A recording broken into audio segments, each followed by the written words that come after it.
abantu abakora umwanya ogu umwanya ogwo bakaza kuzariramu jete matano ward hamwe na ward ey'abaana kandi byona bikombekwa ba engineer aba UPDF brigade. Ekyo kikulu nnyo kigati mukubangalo za zitonotonera besena oba tete muke koleki kubanga ezo sente president aba bagabiddeko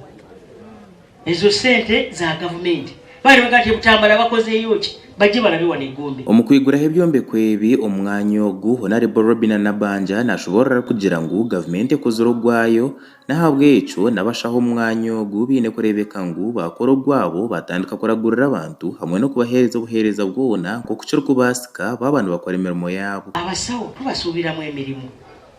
ebisinga bikoleddwa ebimu bikyakolebwa tubasaba amuweereza abantu n'omutima gutya najja wano nga tebanabongeza misaala nga muyomba kakati government eyongeza emisaala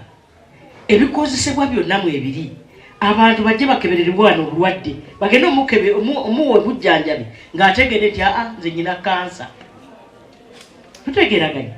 oyo mulifaalinga ejyasanyu okukolebwako. Nabanja nashobora ngu hoona nubwo abantu ba buriijo barukorwayo bakabasa kuba nibacwera gavumenti orubanja orwo kugira ngu tiine kyekozire ebyekozireho biriho kandi nibireebwa nahabwe eki barikugamba byona nibishuba kandi nayongera siima n'aba engineer ba UPDF brigade ahabwa omurimo omurungi ogu bakozire. Tusaba abasawo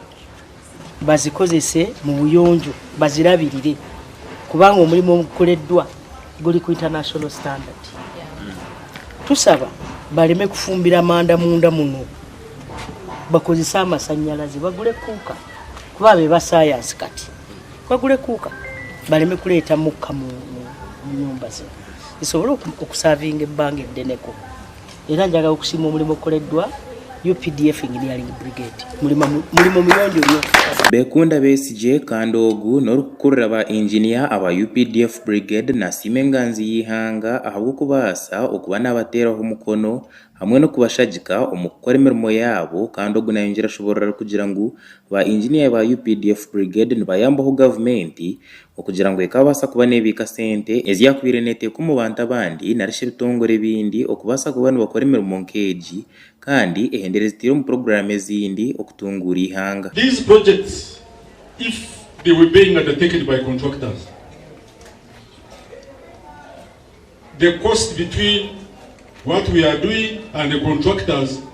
we are making a saving of between 50 and 140%. And so far, the projects we are undertaking, we are going to make a saving to government 92 billion.